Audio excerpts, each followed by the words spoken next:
Hello friends, make me pure में आप सभी का बहुत बहुत स्वागत है। हमारे पास ऐसे बहुत से क्लाइंट आते हैं जो कि आकर बताते हैं कि उनके किसी न किसी प्रियजन की मृत्यु हो चुकी है। जैसे किसी पत्नी ने अपने पति को खोया, किसी पति ने अपनी पत्नी को खोया, किसी ने अपने बच्चे को खोया, किसी ने अपने भाई या फिर बहन को खोया, किसी ने अपने माता पिता को खोया, तो किसी ने अपने दोस्त को खोया। ऐसे बहुत से लोग आते हैं, डिप्रेसिव स्टेट में होते हैं और बहुत ही परेशान होते हैं। उनके बहुत से अलग अलग तरह के सवाल होते हैं। कई लोग हमसे पूछते हैं कि जिसकी भी मृत्यु हुई है, क्या वो पितृ योनि को प्राप्त हुआ है या फिर वो कहीं पर भटक रहे हैं। तो आज इसी सवाल के बारे में जानने की कोशिश करेंगे हम इस वीडियो के माध्यम से। देखिए, आज हम बात करने वाले हैं पितृ योनि के बारे में। तो मैं आप सबसे ये कहना चाहूंगा कि पितरों का विषय ये बहुत ही रहस्यमय विषय है। इसे समझना बहुत सरल कार्य नहीं है। यानी कि किसी के भी परिजनों के पितृलोक में जाने से संबंधित तथ्य को यूं ही बहुत ही आसानी से समझा नहीं जा सकता। हिंदू धर्म में जब भी कभी किसी इंसान की मृत्यु होती है तो उसके बाद आने वाले 1 साल तक उस मृतक की आत्मा की शांति के लिए कई सारे कार्य किए जाते हैं, कई सारी अलग अलग सेरेमनीज की जाती हैं और उसके बाद भी हर साल उसके पुण्यतिथि पर श्राद्ध या फिर श्रद्धांजलि अर्पित की जाती है। देखिए, ज्यादातर ये मान्यता है कि जब कभी भी किसी की अकाल मृत्यु होती है या फिर उस व्यक्ति की आत्मा पितृलोक को प्राप्त करती है, अर्थात उसकी मुक्ति नहीं हो पाती है और वे अपने परिवार के मोह में बंधे रहते हैं। अब यहाँ पर अकाल मृत्यु का मतलब है कि किसी की यंग एज में मृत्यु हो जाना, बाल्यावस्था में मृत्यु हो जाना या फिर वृद्धावस्था में भी किसी न किसी दुर्घटना के कारण ही मृत्यु हो जाना। यानी कि वो नेचुरल डेथ से हटकर कोई भी और तरह की मृत्यु को अकाल मृत्यु की श्रेणी में रखा जाता है। अब अकाल मृत्यु के पश्चात जब किसी मृतक के परिजन उसके लिए सभी के सभी सेरेमनीज नहीं कर पाते या फिर उसकी इच्छा के अनुसार कार्य नहीं कर पाते तो उसकी मुक्ति में बाधा उत्पन्न होती है। लेकिन हमेशा ऐसा ही होगा ये जरूरी भी नहीं है। कई बार ऐसा भी होता है कि मृतक के प्रियजनों को ऐसा प्रतीत होता है कि हमारे प्रियजन जिसकी की मृत्यु हो गई है उसे मुक्ति नहीं प्राप्त हुई होगी, जबकि होता उससे विपरीत है। यानी कि उससे उलट उस व्यक्ति की आत्मा को मुक्ति प्राप्त हो चुकी होती है। तभी तो इस विषय को बहुत ही ज्यादा रहस्यमय श्रेणी में रखा जाता है। बहुत से लोगों को ऐसा भी लगता है कि जो व्यक्ति अपनी पूरी आयु को जीकर नहीं गया, उसकी पहले ही अकाल मृत्यु हो गई है, वो डेफिनेटली प्रेत योनि में गया होगा। लेकिन ऐसा हो ये भी जरूरी नहीं है। ऐसा बहुत बार देखा गया है कि जो व्यक्ति अपनी इच्छाओं को पूर्ण करने के बाद मृत्यु को प्राप्त होते हैं वो ज्यादातर पितृ योनि को प्राप्त करते हैं। अब सवाल ये उठता है कि पितृ योनि में आखिरकार कौन जाता है और कौन नहीं जाता।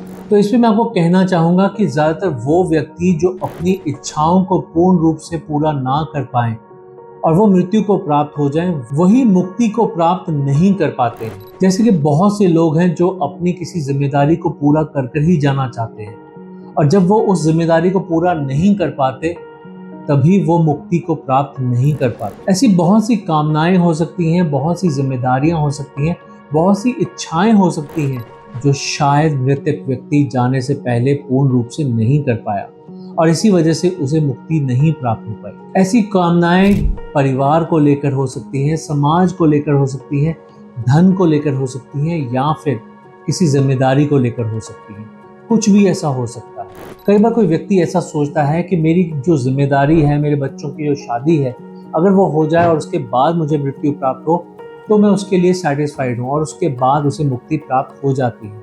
और अगर ऐसा नहीं हो पाता उसे मुक्ति प्राप्त नहीं हो पाती। ऐसा एक दूसरा एग्जाम्पल ये भी है कि कई बार कई लोग सोचते हैं कि हम एक बार दादा दादी बन जाएं या फिर नाना नानी बन जाएं, अपने पोतों को देख लें, पोतियों को देख लें, दोतों को देख लें, दोतियों को देख लें और उसके बाद अगर हम मृत्यु को प्राप्त भी हो जाते हैं तब भी हमें मुक्ति प्राप्त हो जाएगी। और जब ऐसा नहीं हो पाता तो वो मुक्ति को प्राप्त नहीं कर पाते। ऐसी कई सारी इच्छाएं हो सकती हैं, कई सारे विकार हो सकते हैं, कई सारी बातें हो सकती हैं जिनके पूरा ना होने की वजह से वो मुक्ति को प्राप्त नहीं हो पाते हैं। देखिए, ये बात समझना जरूरी है कि शुरुआत में जो व्यक्ति है वो प्रेत योनि में जाकर अपनी इच्छाओं को पूर्ण करने के लिए पूरी कोशिश करता है, पूरा प्रयास करता है।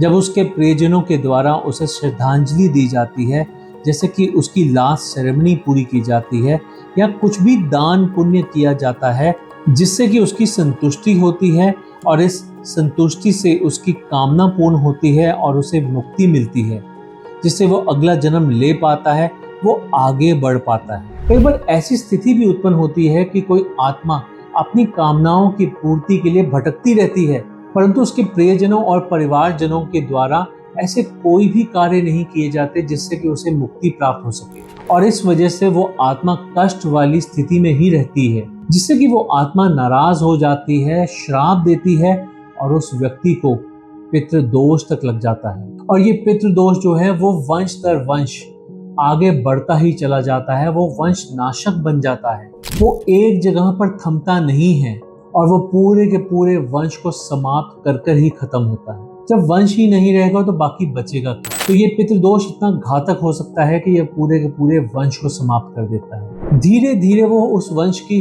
हर खुशी को छीन लेता है, हर प्रयोजन को खराब कर देता है, और कहीं ना कहीं एक दिन ऐसा जरूर आता है जब वो वंश आगे पनप नहीं पाता, आगे बढ़ नहीं पाता। अब इस सभी को मैं आपको एक एग्जाम्पल के थ्रू समझाने की कोशिश करूंगा। एक बार की बात है कि एक युवक की नौकरी लगती है, बहुत अच्छी नौकरी लगती है, और वो युवक अपने माता पिता से बहुत प्रेम करता है। वो जानता है कि उसके माता पिता बचपन से ही 4 धाम की यात्रा करनी चाहते हैं, इसलिए जब उसकी वो नौकरी लगती है तो अपना प्रयोजन बनाता है, अपने मन में ये धारणा रखता है कि मैं एक दिन अपने माता पिता को 4 धाम की यात्रा अवश्य कराऊंगा। परंतु किसी कारणवश उस व्यक्ति की दुर्घटनापूर्ण मृत्यु हो जाती है, पर उस मृत्यु के बाद उसे मुक्ति प्राप्त नहीं होती, क्योंकि उसकी एक कामना होती है कि उसके माता पिता को वो 4 धाम की यात्रा करा सके। वो पुत्र अपने माता पिता के सपने में रोज आता है, गुमसुम सा दिखाई देता है, दुखी दिखाई देता है, परेशान नजर आता है, और ऐसा लगातार चलता ही रहता है।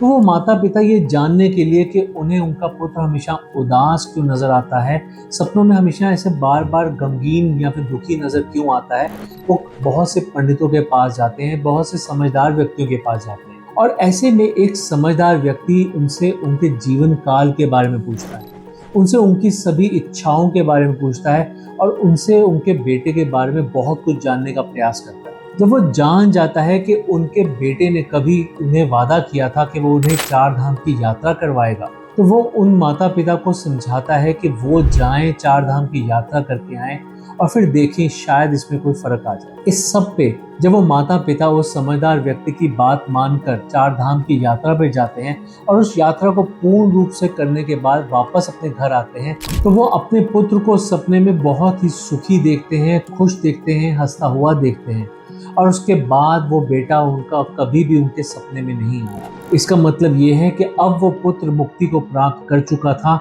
और वो अपने अगले जन्म की यात्रा के लिए आगे बढ़ चुका था। जैसा कि पहले भी मैं अपने एक वीडियो में बता चुका हूँ कि सपनों का शास्त्र बहुत गहरा शास्त्र है, बहुत कुछ है उसके अंदर, और उस पूरे शास्त्र को 1-2 वीडियोस के माध्यम से नहीं बताया जा सकता। तो ये आप समझ पाए होंगे कि सपने में जब वो उदास था तो वो उदास क्यों था, और बाद में जब वो उसकी इच्छा पूर्ण कर लेते हैं तो उसके बाद उसे मुक्ति प्राप्त होती है और वो अगले जन्म की यात्रा की ओर बढ़ पाता है। मैं आप सबसे यही कहना चाहूँगा कि भगवान न करे अगर आपके भी किसी प्रियजन की ऐसे ही अकाल मृत्यु हुई है, या आप ऐसे किसी व्यक्ति को जानते हैं जिनके परिवार में अकाल मृत्यु हुई है, तो आप उन्हें बताइए कि अगर उनके सपने में वो व्यक्ति दुखी रूप से नजर आता है, परेशान नजर आता है, तो ये याद करने की कोशिश करें कि उसकी कामना क्या थी, कौन सी ऐसी जिम्मेदारी थी, कौन सी ऐसी बात थी जो उसकी अधूरी रह गई है, और उस चीज़ को पूरा करने की कोशिश करें। वो पूरा करेंगे तो मेरे को पूरी उम्मीद है कि आगे से वो आत्मा मुक्ति प्राप्त कर पाएगी, खुश हो पाएगी और अपनी यात्रा को आगे बढ़ा पाएगी। ऐसा करने से डेफिनेटली उस मृतक की आत्मा को मुक्ति प्राप्त हो पाएगी और आपके परिवार में भी बहुत सी खुशियां आगे आ पाएंगी। तो मैं उम्मीद करता हूं कि आज का ये वीडियो बहुत से लोगों के बहुत काम आएगा।